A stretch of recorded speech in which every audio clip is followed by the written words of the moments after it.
నమస్కారం సిక్కోలు హృదయ స్పందన న్యూస్ కు స్వాగతం. నేను మిలికితారెడ్డి. ముందుగా ఈ రోజు వార్తల్లోని వివరాలు ఇలా ఉన్నాయి. ఈ నెల 23, 24 తేదీల్లో దత్తపీఠాధిపతి శ్రీ గణపతి సచ్చిదానంద స్వామి, దత్తపీఠ ఉత్తరాధిపతి శ్రీ దత్త విజయానంద తీర్థ స్వామీజీలు దత్తక్షేత్ర పర్యటనలో భాగంగా శ్రీకాకుళం భక్త జనావళిని వారి మహాదర్శనంతో అనుగ్రహించుటకు వస్తున్నారని ఎగ్జిక్యూటివ్ ట్రస్టీ గవర గోవిందరావు మీడియాకు తెలిపారు. ఈ మేరకు మంగళవారం సాయంత్రం స్థానిక దత్తగుడి ఆవరణంలో నిర్వహించిన మీడియా సమావేశంలో ఆయన మాట్లాడారు. ఈ నెల 23, 24 తేదీల్లో జరిగే స్వామీజీల టూర్ షెడ్యూల్ను వివరించారు. తొలుత ఆలయ ప్రాంగణంలో నూతనంగా నిర్మించిన కళావేదిక, యాగశాలలను ప్రారంభించనున్నట్లు తెలిపారు.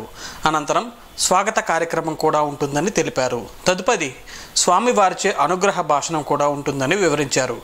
24వ తేదీ శుక్రవారం ఉదయం 9 గంటలకు శ్రీచక్రార్చన, శ్రీ దత్త హోమం, పూర్ణాహుతి కార్యక్రమం దత్త విజయానంద తీర్థ స్వామివారు నిర్వహిస్తున్నట్టు చెప్పారు. అలాగే సాయంత్రం 6 గంటలకు నాగావళి రాకా సాగర పేరిట దివ్యనాథ చికిత్సా కచేరీ నిర్వహించనున్నట్లు, అందులో పరిమితమైన సీట్లు ఉంటాయని, వివరాలకు 9440195689కు సంప్రదించాలని కోరారు. అనంతరం ఆలయ ప్రాంగణంలో జరుగుతున్న పనులను ఎగ్జిక్యూటివ్ ట్రస్టీ గోవిందరావుతో పాటు మిగతా సభ్యులు పరిశీలించారు. కార్యక్రమంలో ట్రస్టీలు Gavara Baburao, G Durgaiah, Pannala Ramakrishna, Rudrasekhar, K Vijayakumar, Umadevi, Nageswararao, I Venkateswararao, T Tirumalarao తదితరులు పాల్గొన్నారు. దత్తనాథ క్షేత్రానికి 23వ తారీఖున మనకి ఇక్కడ మన ఆశ్రమాన్ని సందర్శించనున్నారు. 23వ తారీఖు 6:30 గంటలకి ఆశ్రమానికి విచ్చేసి స్వాగత సభలో పాల్గొంటారు. 24వ తారీఖు ఉదయం 9 గంటలకి శ్రీచక్రార్చన పూజ చేస్తారు. 10 గంటలకు స్వామీజీ వారి మహాదర్శనం ఉంటుంది. సాయంత్రం 6 గంటలకు దివ్యనామ సంకీర్తన ఉంటూ మ్యూజిక్ ఫర్ హీలింగ్ కార్యక్రమం ఉంటుంది. భర్త జ్ఞాపకార్థం వర్ధంతి రోజున మంచి కార్యక్రమాలు చేయడం, తాను భాగస్వామిని అవ్వడం ఆనందంగా ఉందని మున్సిపల్ మాజీ కౌన్సిలర్ అంబటి లక్ష్మీరాజ్యం కొనియాడారు. టీడీపీ నాయకులు పల్లపు కృపాసాగర్ తండ్రి జయరాజ్ జ్ఞాపకార్థం కుటుంబ సభ్యులు ఈరోజు స్థానిక టీపీఎంహెచ్ స్కూల్లోని 10వ తరగతి విద్యార్థులకు ప్యాడ్, స్కేల్, పెన్లను పంపిణీ చేశారు. ఈ సందర్భంగా ఏర్పాటు చేసిన సమావేశంలో పాల్గొన్న మాజీ కౌన్సిలర్ అంబటి లక్ష్మీరాజ్యం మాట్లాడుతూ, కృపాసాగర్ తండ్రి జ్ఞాపకార్థం ఆయన కుటుంబం ఇలాంటి మంచి కార్యక్రమాలు చేయడం తనకు ఎంతో ఆనందంగా ఉందని, ఈ స్కూల్ తనకెంతో అనుబంధం ఉందని తాను స్కూల్ కమిటీ చైర్మన్గా చేసినట్లు వివరించారు. జయరాజ్ భార్య యాంజలీనా మాట్లాడుతూ, తన భర్త జ్ఞాపకార్థం వర్ధంతి రోజున అనేక కార్యక్రమాలు ప్రతి ఏటా చేస్తున్నామని, అందులో భాగంగానే ఈరోజు ఈ స్కూల్లో విద్యార్థులకు అట్టలను అందించినట్లు తెలిపారు. విద్యార్థులు అంతా బాగా చదువుకోవాలని, సమయాన్ని వృధా చేయకుండా మంచి ఆలోచన చేయాలని, అప్పుడే ఉన్నతులు అవుతారని తెలిపారు. కృపాసాగర్ మాట్లాడుతూ, 2001 సంవత్సరంలో తన తండ్రి స్వర్గస్థులయ్యారని, ఆనాటి నుండి నేటి వరకు సామాజిక సేవా కార్యక్రమాలను చేస్తున్నట్లు చెప్పారు. కార్యక్రమంలో కృపాసాగర్ కుటుంబ సభ్యులు జయవాణి, సీతారత్నం, చంటి, మురళి, బంగారాజు, ఆకాష్, గోపి, కౌశిక్ తదితరులు పాల్గొన్నారు. ఉత్తరాంధ్ర విజయనగరంలోని కేంద్ర గిరిజన విశ్వవిద్యాలయానికి గిడుగు రామ్మూర్తి పేరును పెట్టాలని శ్రీకాకుళం తెలుగు రచయితల వేదిక ప్రభుత్వాలను కోరింది. బుధవారం కొత్త బ్రిడ్జి రోడ్లో గల దత్తగుడి సమీపంలో గిడుగు రామ్మూర్తి విగ్రహం వద్ద 85వ వర్ధంతి కార్యక్రమాన్ని నిర్వహించారు. అభినవ వాగను శాసనుడిగా, సవర భాషా సూర్యుడిగా ఎనలేని గుర్తింపు పొందిన గిడుగు రామ్మూర్తి పేరును గిరిజన వర్సిటీ పేరుకు పెట్టాలని అఖిల భారత సవర భాషా సంఘం గతంలో కేంద్ర ప్రభుత్వాన్ని కోరిన విషయాన్ని తెరవే గుర్తు చేసింది. ఈ విషయంపై ఉత్తరాంధ్ర ప్రజాప్రతినిధులు కృషి చేయాలని సభ్యులు కోరారు. సంస్థ అధ్యక్ష కార్యదర్శులు ఉత్తరావల్లి నాగేశ్వరరావు, రఘుపాత్రుని వెంకటరమణ ఆధ్వర్యంలో జరిగిన ఈ కార్యక్రమంలో సభ్యులు ఐఎన్డి ప్రసాద్, భోగిల ఉమామహేశ్వరరావు, పూడి జనార్దన్ రావు, వి రాజారావు, డబ్బేరు గోవిందరావు, పి లక్ష్మీనారాయణ తదితరులు పాల్గొన్నారు. పాడి పశువుల వలన నిత్య ఆదాయం అని ఉచిత పశు వైద్య శిబిరాలు సద్వినియోగం చేసుకోవాలని నర్సన్నపేట శాసనసభ్యులు బగ్గు రమణమూర్తి కోరారు. నర్సన్నపేట నియోజకవర్గం జలుమూరు మండలం లింగాల వలస గ్రామంలో బస్సు సంవర్ధక శాఖ ఆధ్వర్యంలో బుధవారం ఏర్పాటు చేసిన ప్రత్యేక వైద్య శిబిరానికి నర్సన్నపేట శాసనసభ్యులు బొగ్గు రావణమూర్తి ప్రత్యేక అతిథిగా హాజరై కార్యక్రమాన్ని ప్రారంభించారు. ముందుగా పశు వైద్య శిబిరం ఏర్పాట్లను పరిశీలించారు. అనంతరం శాసనసభ్యులు మాట్లాడుతూ ఎన్నికలకు ముందు కూటమి ప్రభుత్వం ఇచ్చిన ప్రతి హామీని అమలు చేసే దిశగా అడుగులు వేస్తుందని అన్నారు. పాడి పశువుల వలన నిత్యం ఆదాయం వస్తుందని, రైతు సోదరులు పశువుల వ్యాధులకు అవసరమైన వైద్యం అందించే నిమిత్తం ఈ ప్రత్యేక వైద్య శిబిరం ఏర్పాటు చేసిందని, ఈ అవకాశాన్ని రైతు సోదరులు నట్టల నివారణ మందుల పంపిణీ, గర్భకోశ వ్యాధులకు చికిత్సలు, పశువ్యాధి నివారణ పరీక్షలు, వ్యాధి నిరోధక టీకాలు, శాస్త్రీయ యాజమాన్యంపై అవగాహన సదస్సులు నిర్వహిస్తున్నారని, ఈ అవకాశాన్ని రైతులు సద్వినియోగం చేసుకోవాలని అన్నారు. చికిత్సతో పాటు వాటికి కావలసిన మందులు కూడా ఉచితంగా అందజేయడం జరుగుతుందని అన్నారు. ఈ కార్యక్రమంలో సంయుక్త సంచాలకులు కె రాజగోపాలరావు, టెక్కలి ఉప సంచాలకులు జయరాజ్, డిఎల్డిఓ సత్యప్రకాష్, కోటబొమ్మాలి సహాయ సంచాలకులు లోకనాథం, వెటర్నరీ అసిస్టెంట్ డాక్టర్లు, సర్పంచ్లు, మాజీ సర్పంచ్లు, ఎంపీటీసీ సభ్యులు, మాజీ ఎంపీటీసీ సభ్యులు, నీటి సంఘం సభ్యులు, ఇతర ప్రజాప్రతినిధులు, కూటమి నాయకులు, కార్యకర్తలు, పాడి రైతులు తదితరులు పాల్గొన్నారు. జేఆర్పురం పోలీస్ స్టేషన్లో నమోదు కాబడిన కేసు వివరాలను Srikakulam town DSP CH Vivekananda ఈరోజు నిర్వహించిన మీడియా సమావేశంలో వెల్లడించారు. శ్రీకాకుళం జిల్లా జేఆర్పురం పోలీస్ స్టేషన్ పరిధిలో గల ఫిర్యాది వెలుదీటి నాగమణి ఇచ్చిన ఫిర్యాదు మేరకు ఈ నెల 20వ తేదీ నమోదు కాబడిన క్రైమ్ నెంబర్ 21/2025 ఫోక్సో కేసులో నిందితుడిని ఈ నెల 21 మధ్యాహ్నం 3 గంటల సమయంలో మధ్యవర్తుల సమక్షంలో బంటుపల్లి గ్రామం రణస్థల మండలం వద్ద జేఆర్పురం పోలీసులు police station SI S Chiranjeevi సిబ్బందితో కలిసి నిందితుడిని అదుపులోకి తీసుకున్నట్లు, అరెస్టు చేసి ఈరోజు కోర్టులో రిమాండ్ నిమిత్తం హాజరుపరుస్తున్నట్లు డీఎస్పీ వివేకానంద వివరించారు. పాలాకి మండలంలోని సంతలక్ష్మీపురం ప్రాథమిక పాఠశాలలో 1982లో విద్యను అభ్యసించిన విద్యార్థులు వివిధ రంగాల్లో స్థిరపడగా వారంతా ఒక్కచోటకు చేరి ఆనాటి గురువులను సన్మానించుకున్నారు. పూర్వ విద్యార్థుల చిన్ననాటి గురువులు సూరప్పుడు తాడేల నారాయణరావు జ్ఞాపికలు దుశ్శాలతో వారంతా కృతజ్ఞతాభావంతో సత్కరించారు. ఒకరు ప్రధానోపాధ్యాయులుగా పదవీ విరమణ చేయగా మరొకరు మండల విద్యాశాఖ అధికారిగా సేవలందించి పదవీ విరమణ పొందారు. ఇరువురు గురువులు ఉప్పొంగిన ఆనందంతో తమ శిష్యులకు ఆశీర్వచనాలు అందించారు. శ్రీకాకుళం జిల్లా సంతకవటి మండలం రంగరాయపురం సమీపంలో గల నారాయణపురం ఆనకట్ట సాగునీటి ప్రాజెక్టును ఈరోజు సాగునీటి వినియోగదారుల సంఘాల నూతన project vice chairman Panchireddy Krishnarao పరిశీలించారు. ఈ సందర్భంగా ఆయన మాట్లాడుతూ 1959-64 మధ్యలో ఆంధ్రప్రదేశ్ రాష్ట్రం శ్రీకాకుళం జిల్లాలో నిర్మాణం చేసిన నారాయణపురం సాగునీటి ప్రాజెక్టు వలన ఆముదాల వలస, శ్రీకాకుళం, రాజాం, ఇచ్చెర్ల శాసనసభ నియోజకవర్గాల పరిధిలోని రైతాంగానికి ఆయకట్టు చెరువులకు సాగునీరు అందుతోందని తెలిపారు.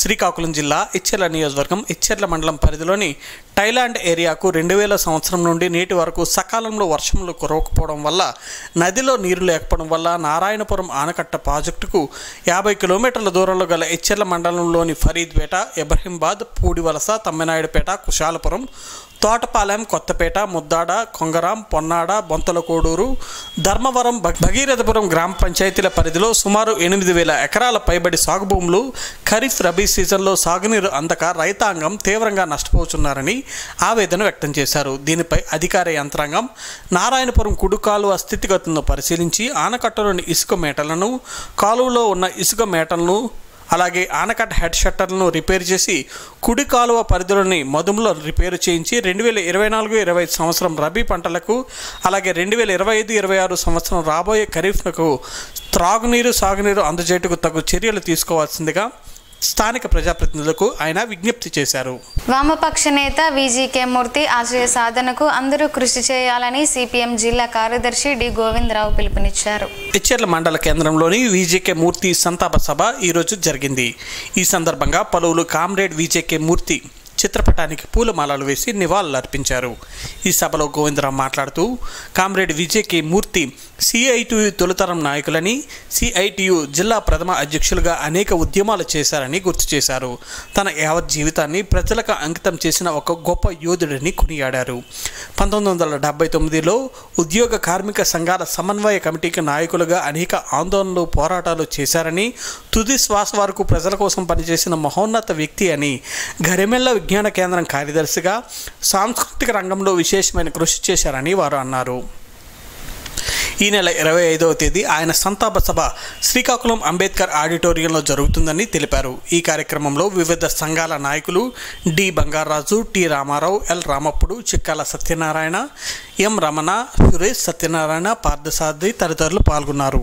సోంపేటలోని త్రిష హోండా అంటే స్థానికుల్లో మంచి గుర్తింపు ఉందని, ఈ గుర్తింపు పేరును ఇలాగే కొనసాగాలంటే కస్టమర్లకు మంచి సేవలు మరింతగా అందించాలని హోండా కంపెనీ రాష్ట్ర ఇన్ఛార్జ్ శరత్ ఊండ్రే నిర్వాహకులకు సూచించారు.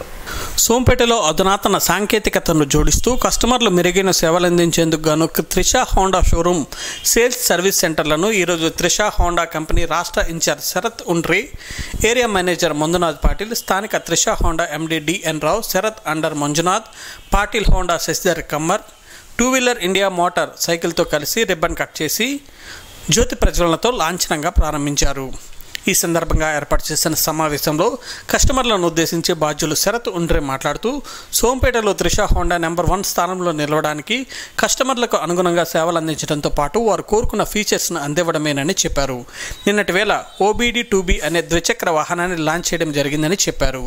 ఏరియా మేనేజర్ మంజునాథ్ పాటిల్ మాట్లాడుతూ సోంపేటలో నెంబర్ 1గా త్రిష హోండా సేవలు అందివ్వడంతో సేల్స్లో కూడా ముందుంటుందని, టీం వర్క్ వల్లనే సాధ్యపడిందని చెప్పారు. స్థానిక త్రిష హోండా ఎండి డిఎన్ రావు మాట్లాడుతూ గత 9 ఏళ్లుగా సోంపేటలో త్రిష హోండా ద్వారా కస్టమర్లకు మంచి సేవలు అందిస్తున్నట్లు చెప్పారు. మెరుగైన సేవలు అందించేందుకు గాను అధునాతనమైన టెక్నాలజీతో నూతనంగా సేవలు అందించేందుకు షోరూంలో సర్వీస్, సేల్స్, స్పేర్స్ విభాగాలను ప్రారంభించుకున్నట్లు చెప్పారు. ఈ కార్యక్రమంలో మేనేజర్ హరిబాబు, నరేష్, సిబ్బంది, కస్టమర్లు తదితరులు పాల్గొన్నారు. పనుల్లో నాణ్యత పట్ల ఉపాధి హామీ సిబ్బంది దృష్టి సారించాలని, నాణ్యతలో రాజీ పడితే చర్యలు తప్పవని జిల్లా నీటి యాజమాన్య సంస్థ ప్రాజెక్ట్ డైరెక్టర్ బి సుధాకర్ రావు సిబ్బందికి హెచ్చరించారు. మంగళవారం లావేరు మండలం మురపాక, పెద్దరావుపల్లి గ్రామాల్లో జరుగుతున్న పల్లి పండుగ రహదారి పనులతో పాటు గోశాల పనులను పీడీ పరిశీలించారు. ఈ సందర్భంగా ఆయన మాట్లాడుతూ 2వ విడత గోశాల పనులు పూర్తి చేయడం పట్ల సిబ్బంది ప్రధానంగా దృష్టి సారించాలని అన్నారు. రైతాంగానికి, పాడి పరిశ్రమ అభివృద్ధికి ఎంతగానో ఉపయోగపడతాయని ఆయన పేర్కొన్నారు. అదేవిధంగా పల్లె పండుగ పనులు త్వరితగతిన పూర్తి చేసేందుకు అవసరమైన చర్యలు తీసుకోవాలని ఆయన సూచించారు. ఉపాధి హామీ పనులు తక్షణమే ప్రారంభించి కూలీలకు ఉపాధిని కల్పించాలని సిబ్బందిని ఆదేశించారు. ఈ కార్యక్రమంలో ఏపీఓ సత్యవతి, ఈసీ లెనిన్ బాబు, సిబ్బంది తదితరులు పాల్గొన్నారు. ప్రతి పోలీస్ అధికారి అంకిత భావంతో విధులు నిర్వర్తించి 2025 ఏడాదిలో నేర నియంత్రణకు పటిష్ట చర్యలు తీసుకోవాలని జిల్లా SP KV Maheshwar Reddy police అధికారులను ఆదేశించారు. మంగళవారం జిల్లా పోలీస్ కార్యాలయంలో కాన్ఫరెన్స్ హాల్లో జిల్లా పోలీస్ అధికారులతో నెలవారీ నేర సమీక్ష కార్యక్రమాన్ని నిర్వహించారు. ఈ కార్యక్రమంలో ముందుగా పీజీఆర్ఎస్ ఫిర్యాదులు, మహిళలు, చిన్నారులపై జరిగే నేరాలు, సైబర్ నేరాలు, గ్రేవ్ కేసులు, రోడ్డు ప్రమాదాలు నివారణ చర్యలు తదితర కేసులపై సమీక్షించారు. ఈ సందర్భంగా జిల్లా ఎస్పీ మాట్లాడుతూ ముందస్తు సమాచారం, ప్రత్యేక కార్యాచరణతో జిల్లాలో నేరాలు, రోడ్డు ప్రమాదాలు, అవాంఛనీయ సంఘటనలు జరగకుండా పటిష్ట చర్యలు చేపట్టి 2025లో కూడా ఎదురయ్యే సవాళ్లను సమర్థవంతంగా అధిగమించి జిల్లా ప్రజలకు మెరుగైన పోలీస్ సేవలు అందించాలని అన్నారు. చిన్నపిల్లలు, మహిళలకు సంబంధించి ఫిర్యాదుల పట్ల ప్రత్యేక శ్రద్ధ వహించి ఫోక్సో కేసుల పట్ల నిర్ణీత గడువులోగా పూర్తి చేసి నిర్లక్ష్యం లేకుండా సరైన ఆధారాలతో అభియోగ పత్రాలను కోర్టులో దాఖలు చేయాలని సూచించారు. ప్రతిరోజు గ్రామాల్లో సందర్శించి శాంతి భద్రతల విషయంలో పరిరక్షణతో పాటు ప్రాధాన్యతగా రోడ్డు సేఫ్టీ, గంజాయి కట్టడి, సైబర్ మోసాల నియంత్రణలో ప్రజలను క్షేత్రస్థాయిలో అవగాహన కల్పించాలని అన్నారు. ఈ సమావేశంలో అడిషనల్ ఎస్పీ కేవీ రమణ, డిఎస్పీలు CH Vivekananda, DSRV SN Murthy, Prasadarao, సిఐలు, ఎస్ఐలు తదితరులు పాల్గొన్నారు. బోర్జ మండలంలోని జీకేఆర్పురం, సుంకరపేట, కాలపర్తి గ్రామాల్లో పశు ఆరోగ్య శిబిరాలను డాక్టర్ సువ్వారి కరుణ బృందం ఆధ్వర్యంలో నిర్వహించారు. ఈ శిబిరంలో 12 పశువులకు గర్భకోశ వ్యాధి చికిత్సలు, 14 దూడలకు డీవార్మింగ్లు, 6 పశువులకు చూలు తనిఖీలు నిర్వహించినట్లు డాక్టర్ కరుణ తెలిపారు. రైతులంతా పెద్ద ఎత్తున పశు ఆరోగ్య శిబిరాలను సద్వినియోగం చేసుకోవాలని, వ్యాధుల పట్ల అవగాహన పెంచుకుంటూ వైద్యుల సూచనలు పాటించాలని సూచించారు. ఈ కార్యక్రమంలో joint director Srikakulam doctor K Rajagopalarao, panchayat స్థానిక నాయకులు బగాది శ్రీరామూర్తి, రామినాయుడు, గొత్తావల్లి టీం పాల్గొన్నారు. భక్తి, క్రమశిక్షణ, కర్తవ్య నిర్వహణ, సమయపాలన, వినయం ఇవే విద్యార్థులకు ఉండవలసిన ముఖ్య లక్షణాలు అని బాల వికాస్ సీనియర్ గురువు మరియు Amadala Valasa zonal convener M Janardhana Sai తెలిపారు. ఈ మేరకు బుధవారం బూర్జ మండలం ఓవుపేట మోడల్ స్కూల్లో నిర్వహించిన మానవతా విలువలు అవగాహన కార్యక్రమంలో ఆయన పాల్గొని మాట్లాడారు. విద్యార్థులంతా నైతిక విలువలను పెంపొందించుకోవడానికి పెద్దలను గౌరవించడం, భగవంతుని ప్రార్థించడం వంటి లక్షణాలు అలవర్చుకోవాలని సూచించారు. ప్రిన్సిపల్ బి శ్రీనివాసరావు, పాఠశాల అధ్యాపక బృందం తదితరులు పాల్గొన్నారు.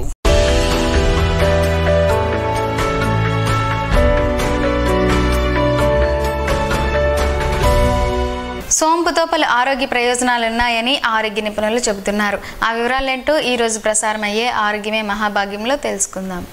దాదాపు అందరి ఇళ్లలోనూ సోంపు ఉంటుంది. ఇందులో కాల్షియం, ఐరన్, సోడియం, పొటాషియం వంటి అనేక పోషకాలు ఉన్నాయి.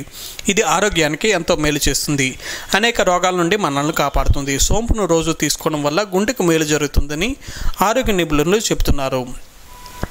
ఇందులో ఉండే పొటాషియం శరీరంలోని రక్తపోటును నియంత్రించి గుండెను ఆరోగ్యవంతంగా ఉంచుతుంది. సోంపును తీసుకోవడం వల్ల ఒంటికి చలవ చేస్తుంది. శరీరంలో వేడి తగ్గుతుంది. కంటి చూపునకు కూడా సోంపు మేలు చేస్తుంది.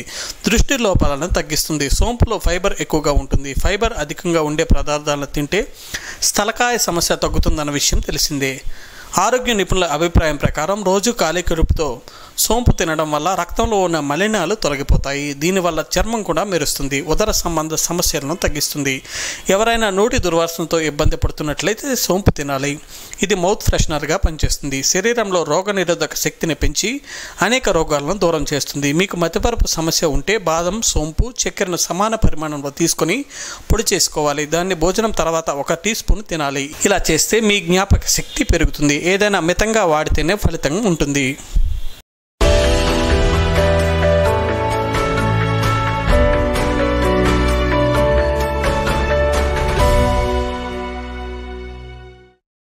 ఈ రోజు వార్తల్లో ఒక మంచి మాటను విందాం, ఆచరిద్దాం. సమాజ శ్రేయస్సును కాంక్షించే మహనీయుల మాటల్లోంచి ఈరోజు.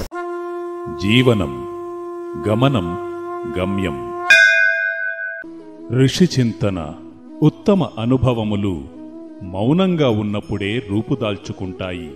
సత్యమైన అనుభూతులు నీ ఏకాంతములో నీలో నీవు ఉన్నప్పుడే ఆవిష్కరిస్తాయి. మనిషి మనస్సు గొడుగులాంటిది. దానిని తెరిచినప్పుడే అది పనిచేస్తుంది. బుద్ధి ఆకాశంలాంటిది. అండగా జీవితకాలం కొండపై నిలుస్తుంది. ఓం శ్రీ గాయత్ర్యై నమః. స్పందన ప్రేక్షకుల కోసం స్పందన న్యూస్ ఇప్పుడు యూట్యూబ్లో అందుబాటులో ఉంచడమైంది. SDV స్పేస్ స్పందన అని టైప్ చేసి వీక్షకులు తమ అనుకూల సమయంలో న్యూస్ని వీక్షించగలరు. ఇంతటితో ఈ వార్తలు సమాప్తం. తిరిగి మరలా ప్రసారమయ్యే స్పందన న్యూస్లో కలుసుకుందాం. అంతవరకు సెలవు. నమస్కారం. మీ మాటే మా బాట.